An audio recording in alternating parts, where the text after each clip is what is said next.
Oops, I had my microphone turned off. Sorry about that. Anyway, as I was about to say, I'll take it.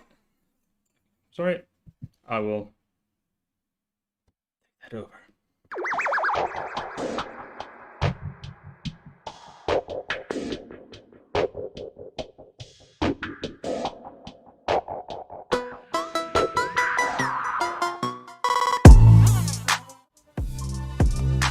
Yes. Okay.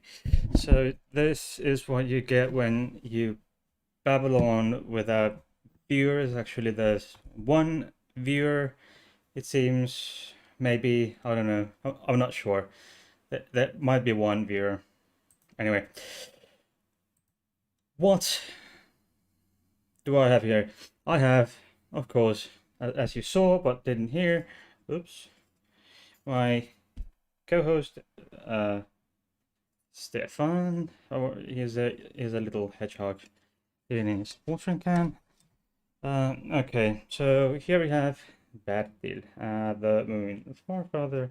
Uh, I always have this Bertil.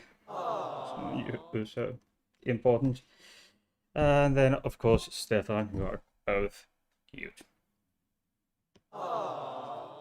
Anyway, moving on. I talked about the what made Freddie, what made him his background really, getting you all familiarized on what kind of guy we are dealing with and what kind of roots this guy has. Born 1946 in Zanzibar, emigrated to eventually the UK in 60s, in early 60s, and then uh, found himself few musically talented friends, Brian May, etc. And then rest is history. We have the Queen, not Her Majesty, uh, not Her Majesty Elizabeth, but King Freddie. I got feedback from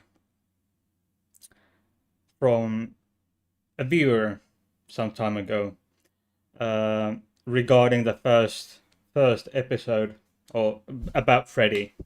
All right. So he, I made the claim that the Freddie is one of the best male singers in rock, and I was corrected on the matter a day or two later by if if he's watching, he knows what I'm talking about. Um, so Freddie, I was corrected, is the best male rock singer of all time. There we go. Happy now? Yeah. So next up, shall we?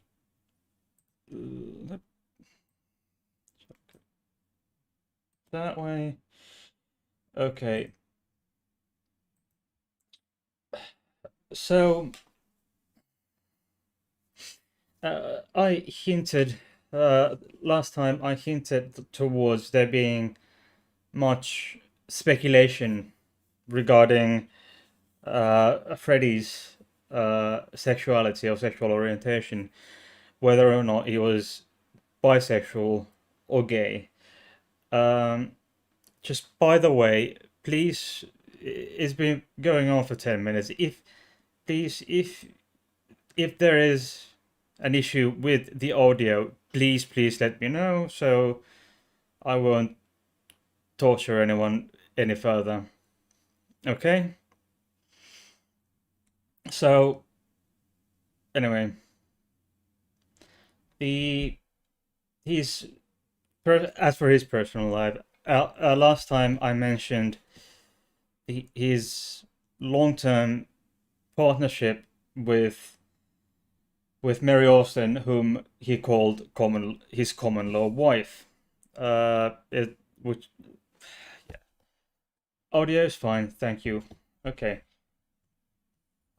Mer in as I said, in the early 70s, he had a long-term relationship. It was 6 to 7 years, I guess, as I understand it, um, with Mary Austin, whom he met through his friend Brian May, who was also the guitarist of Queen, and they lived in Kensington.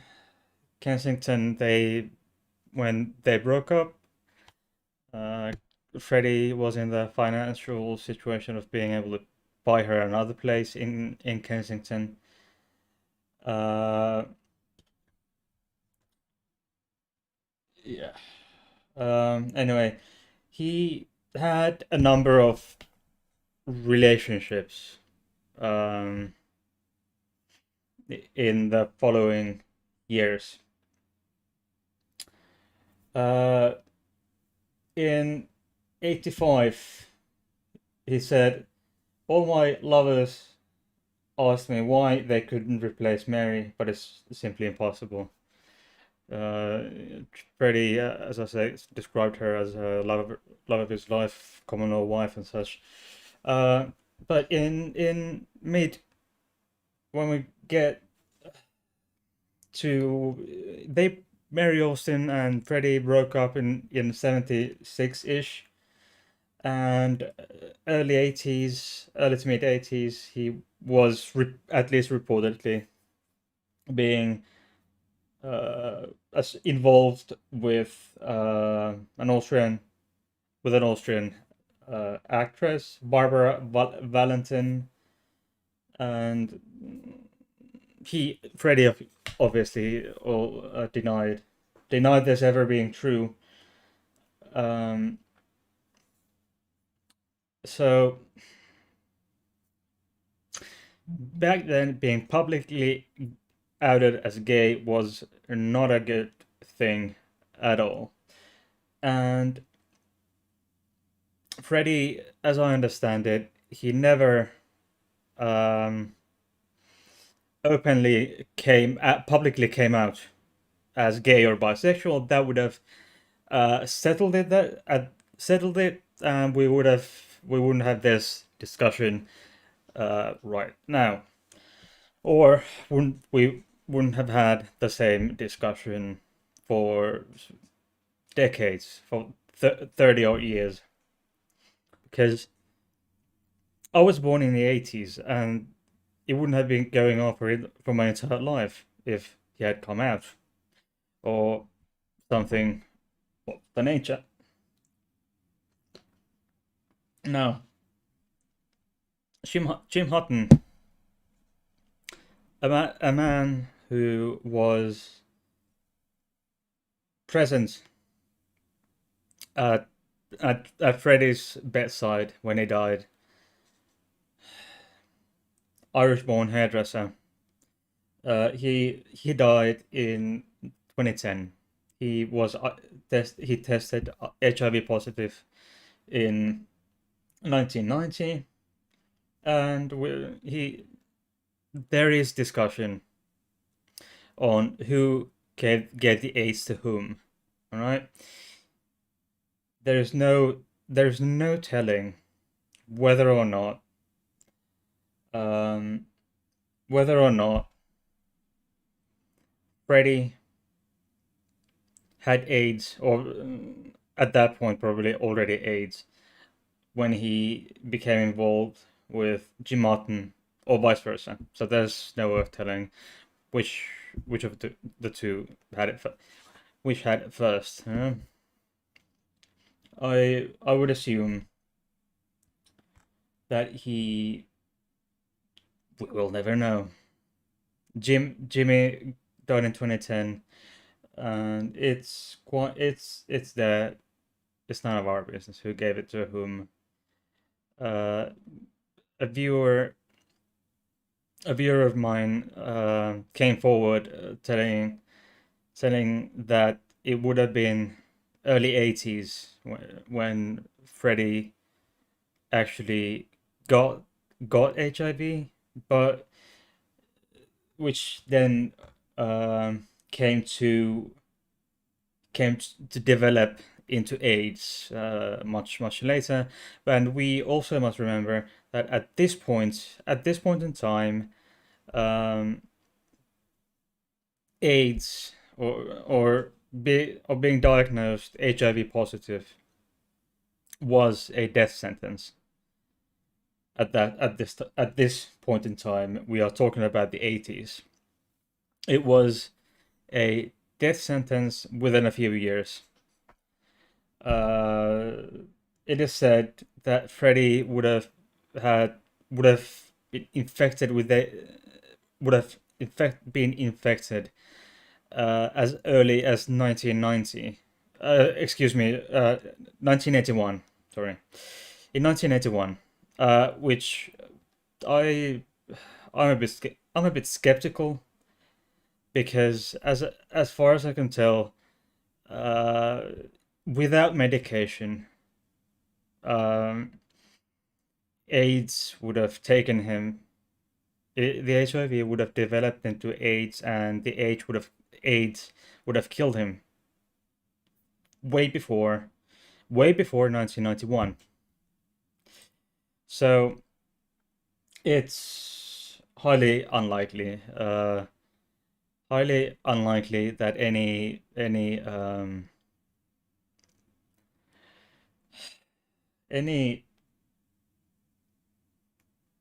it would have been anything. It was something else than AIDS that he was treated for in New York shortly when he had a white hairy lesion on his tongue, I think, when just before their last performance in the United States. So that would have been the level of speculation going on back then, and publicity is horrible. Sorry about that, but too late to say. Be right back.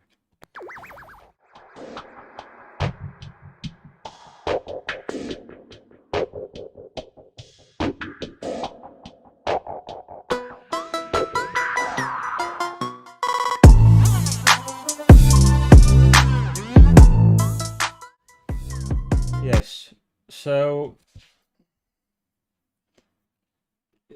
he it's not easy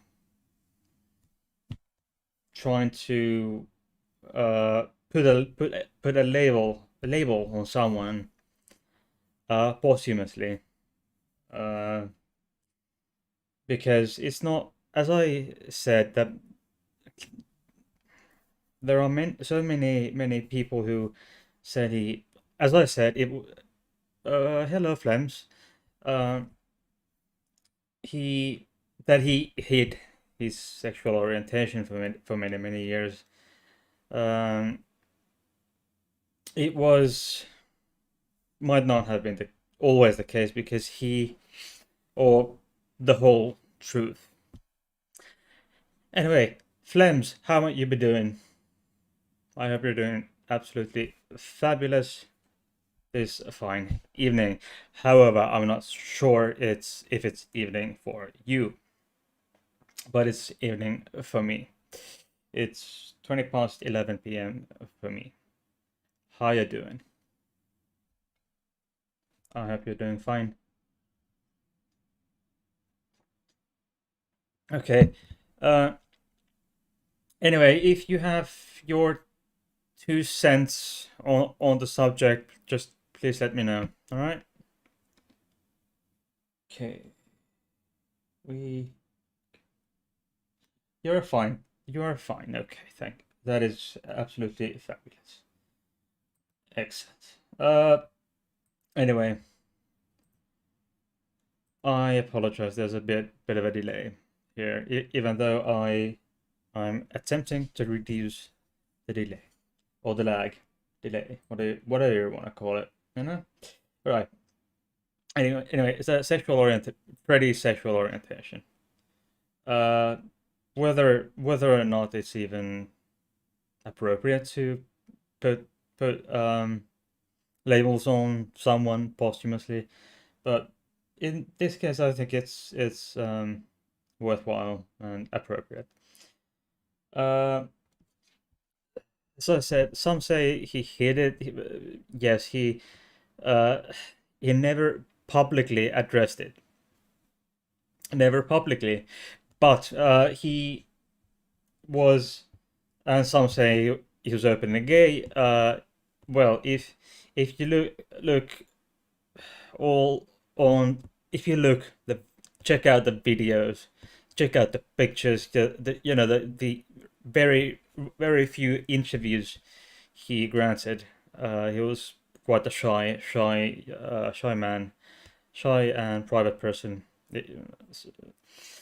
If you really look at those with the queer eye, so you might as well see, you might, if you will, see that this that he was at least queer.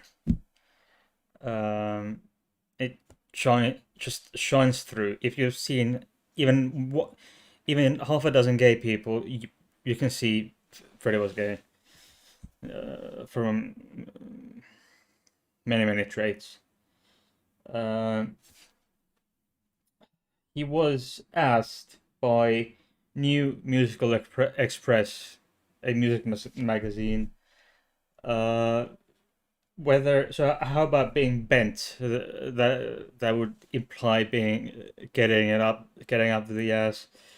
Uh, he replied, "You're a crafty cow.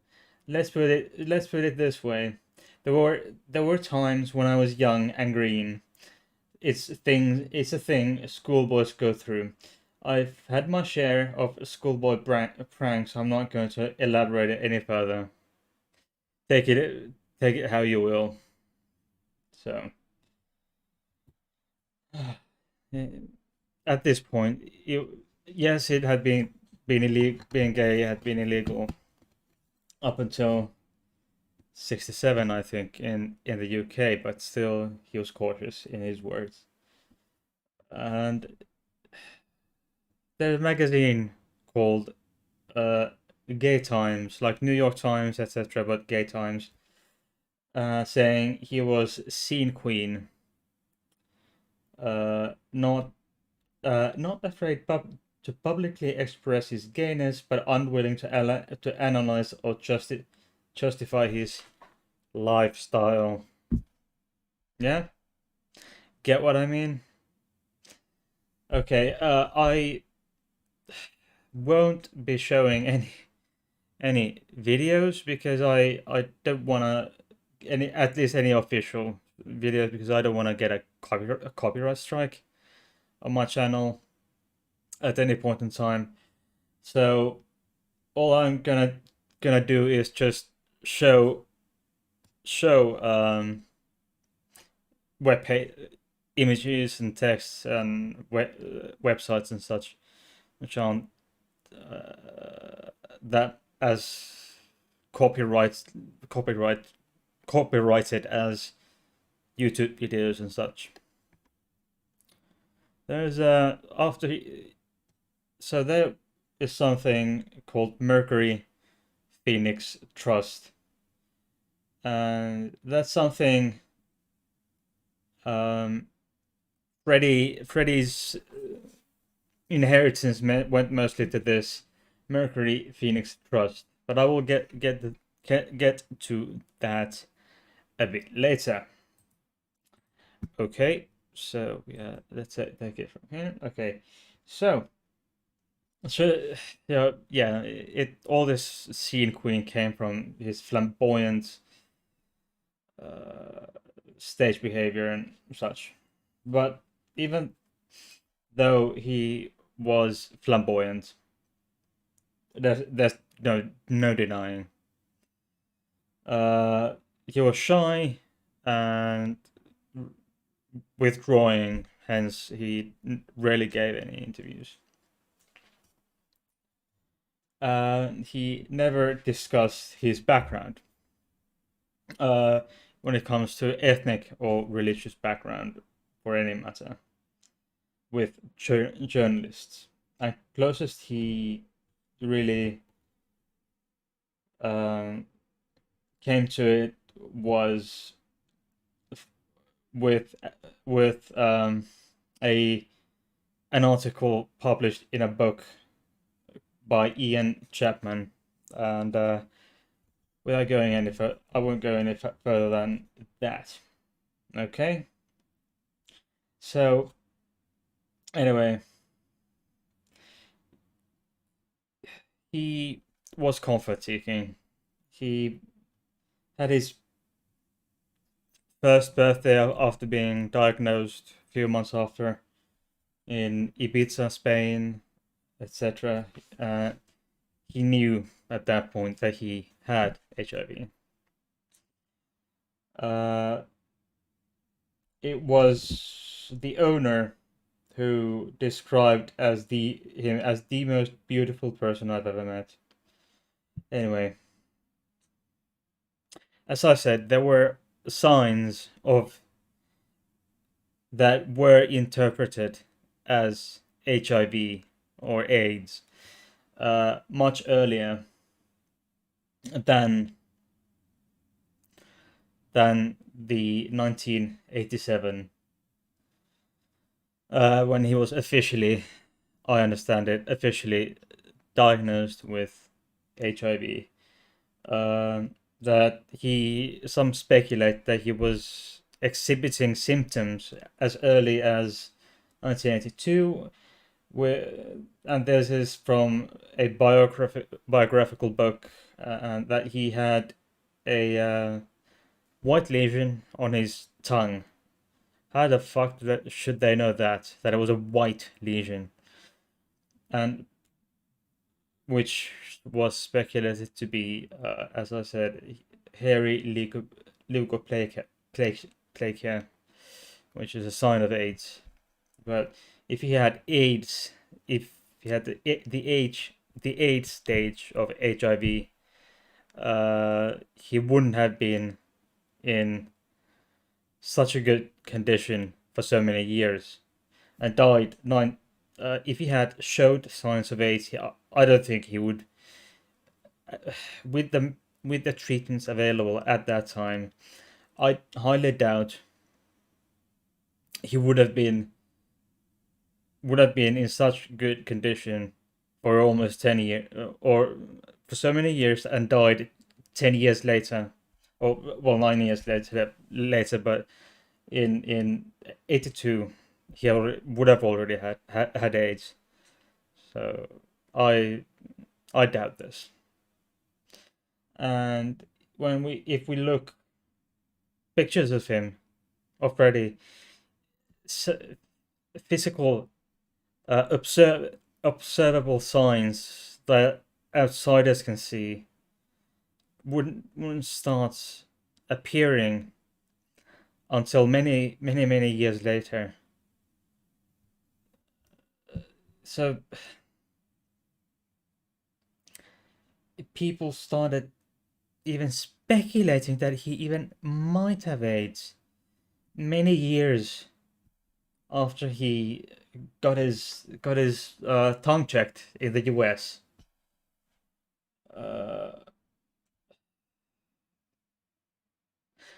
There would have been more signs before people publicly tried to guess whether or not he did or did not have AIDS, or even HIV positive. Okay. And as I said, in 87 he had his diagnosis, and there were reports that he had a blood test in 86. But who knows? That is That is the speculation. We don't know for sure.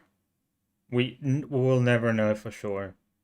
Jim Hutton and Mary Austin knew, and perhaps maybe the guys of Queen, Mary Austin, and Jim Hutton. I don't think anyone else knew the full story.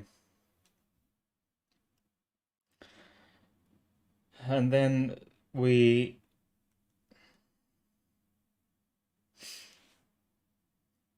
um, yes, so that we know that he was tested positive in '86. He always denied having AIDS. In that he just didn't wanna. I don't know. I it has never become clear to me why he never chose to be straightforward, but he and then deny his AIDS diagnosis. Maybe he probably wanted to protect his friends and family. He denied it until the end. Um, they filmed a music video. These are the days of our lives. These are the days of our lives. Featuring Mercury, who was very thin, looked very sick. It's it's saddening to watch. He was so sick. Uh, but he was still um, denying everything, all the rumors. But he had been into public for a long time at this point. But of course, there were the paparazzi pictures. But released on a public statement was released by the manager, by Queen's manager Jim Beach, the on November 23rd, 1991, which Freddie dictated this to the manager. Released November 23rd, 1991. Following the enormous conjecture in the press over the last 2 weeks, I wish, and this is Freddie speaking, I wish to confirm that I have been tested HIV positive and have AIDS. I felt it correct to keep this information private to date to protect the privacy of those around me. However, the time has come now for my friends and fans around the world to know the truth, and I hope that everyone will join me, my doctors and those worldwide, in the fight against this horrible disease. My privacy has always been very special to me, and I am famous for my lack of interviews. Please understand this policy will continue. Very simple. In the evening, in in 20 about a day 24 hours later, from public publishing, from the issuing this statement, Freddie Mercury died at the age of 45 in his home, Garden Lodge, Logan Place, Kensington, surrounded by friends and family.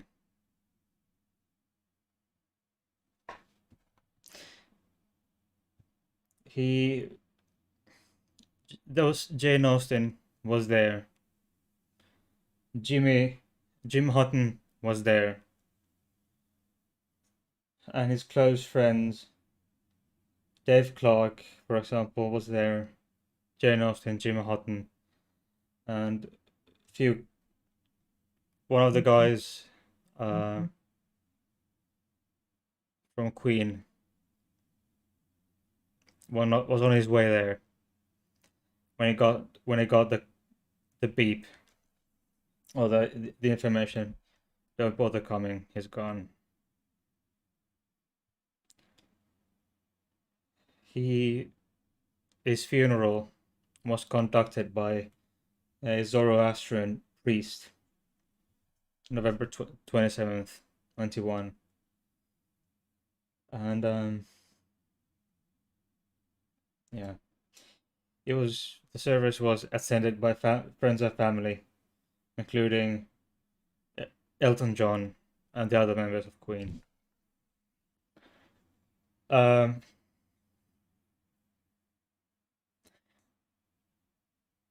what did he leave for us? I there was there he of course he left he for certain reasons I am still not familiar with. I think he left the bulk of his estate to Jane Austen, who is the only one who knows the location of Freddie's ashes. What do we have here? With Freddie Mercury, he, as I said, one of the greatest the great one of the greatest singers of rock. The greatest, if you ask some people. Uh, he left a huge cultural legacy and continued popularity to this day. Um, there's been a movie made about him, but as I understand it, some fans don't really like it. So, and there was he appeared posthumously on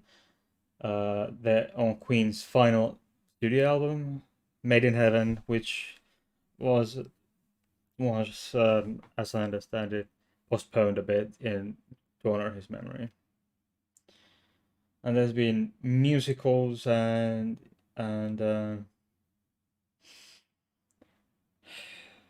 games and musicals, films, etc., in his honor made. And what I can get now is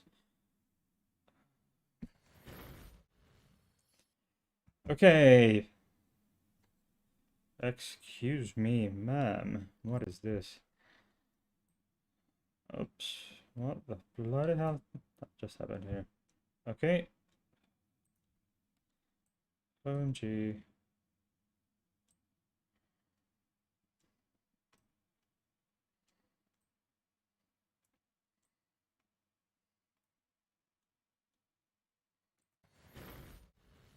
Okay.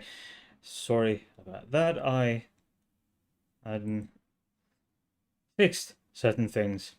I had problems. So many problems. You don't even know.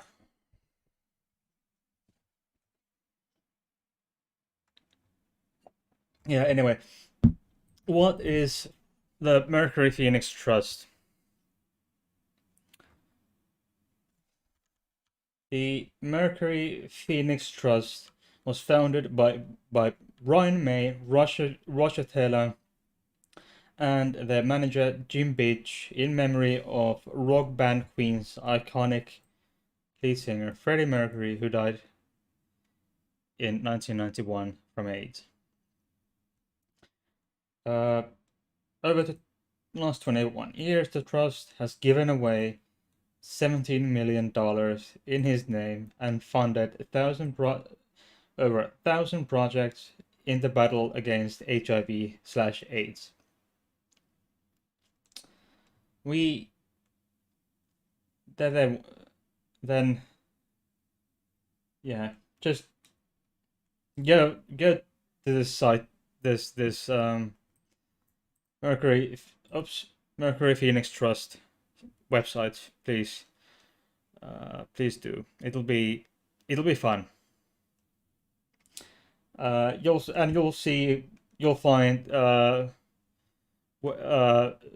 how what different ways you can help the fight against HIV and AIDS. Little things can help. Yes. So, but what is FFAD? Ready for a Day is a celebration of the life of the iconic Freddie Mercury, bringing people together to dress as Freddie to raise awareness and much needed funds to support the work of the Mercury Phoenix Trust fighting AIDS worldwide. Okay, so all this kinds of fun things, shall we? And in Japan, if there's a Japanese folks with a flash mob, mustachioed commuters in Shimbashi Station Square in London. This is very interesting, I think. What a man. What a man. Wow. What music. Wow. Uh, okay. As I mentioned in a previous episode, I think it was on Monday episode, the last Monday news episode. Those of you who didn't watch, please go watch that video now. So you know what I'm talking about. Stop now. Just save it. Watch this later, and then come back. Okay. So Monday news this past Monday was the 25th episode of Monday news. That is one hell of a bunch of news broadcast from my channel, I think. Each lasting between hour and 45 minutes to hour and a half, I think. Hour and a half is the longest, I think.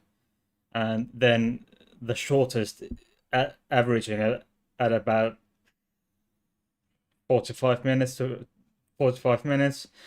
So 25 on averaging an hour episode every single Monday, every Monday consecutively for 25 weeks. So I think that was a good point to stop and end the season 2 Monday news. There will be a season 3. Season 3. Starting this following Monday. Actually, it will be a recorded episode, but I will have a guest. I promise you, I will have a guest. I haven't had a guest in a while. But now, Monday, I will have one. I have already arranged the recording. Has not been recorded as of yet, but it will be recorded this weekend. It will be about culture. Musical culture. This first episode will be about music, about a form of culture called rock music. I won't give you any details. You'll have to wait and see until Monday. Okay? Anyway, at this point, please, if you have questions, comments, something you wish to ask me about the subject today. Otherwise, I'll be going in a moment. It's anyway. Questions, comments, please. If you don't have any questions or comments for the live chat, you can also leave your comments and questions in the comment section below. I suggest you check, by the way. I suggest you check the links in the description box. There are plenty of different plenty in different very interesting links. Okay, so why? What kind of links? Okay, there are playlists for my videos. Playlists. We got season 1, and then season 2, Monday news. Season 1 is the first season of my channel, and then we got Monday news. We got History with Heidi that you're watching now. We got 8 episodes of Friday Facts, and there's 1 episode of Sunday specials out. Earlier this year, I had a live stream with my partner, with whom we tried out Japanese snacks. The snackodes was quite amazing, I think. Flames looking forward to the next season. Yes, there is a new season coming up starting on Monday. Besides my own lovely voice, you might hear, I'm not sure, but you might hear a voice that is familiar to you. Who knows? Anyway, and on Sunday, and yes, I was speaking of this, the what I was talking about. Yes, the Sunday specials. And then there will be another Sunday special this week, Sunday, day after tomorrow. It will be a recorded episode, but you'll see. You might see someone you are familiar with. Who might that be?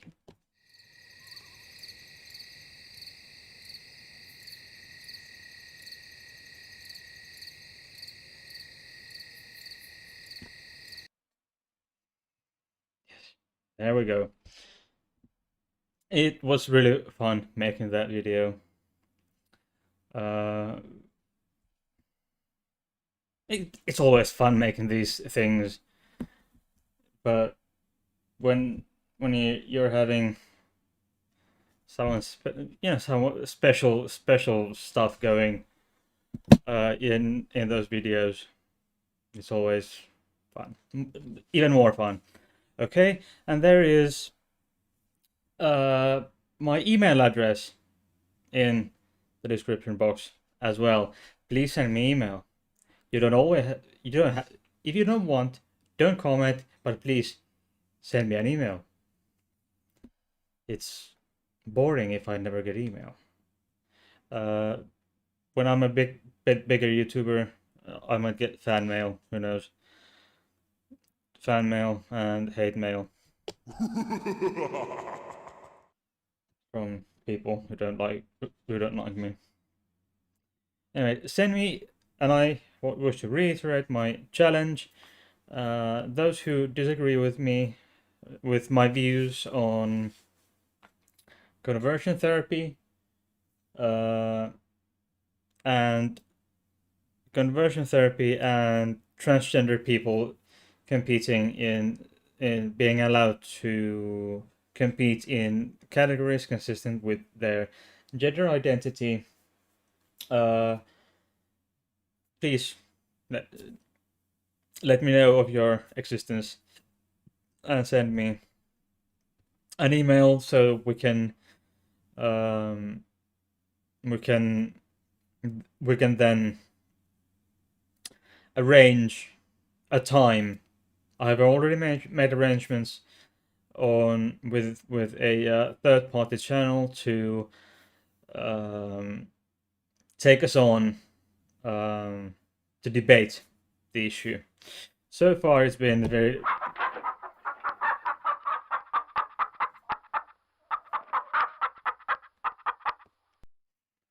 Yeah, everyone so far everyone who has initially agreed have then chickened out.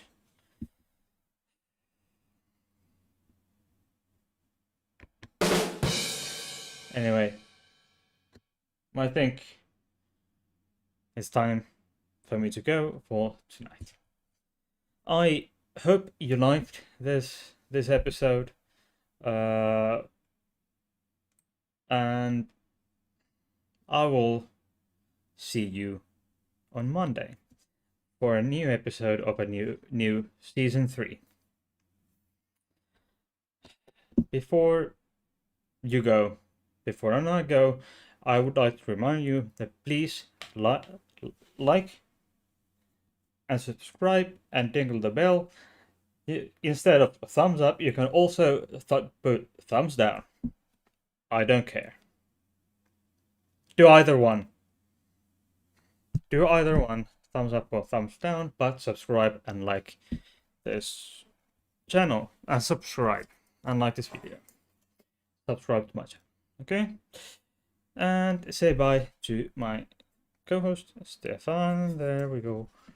And Bert. There we go. Yeah. And well, I will see you on Monday and in the chat.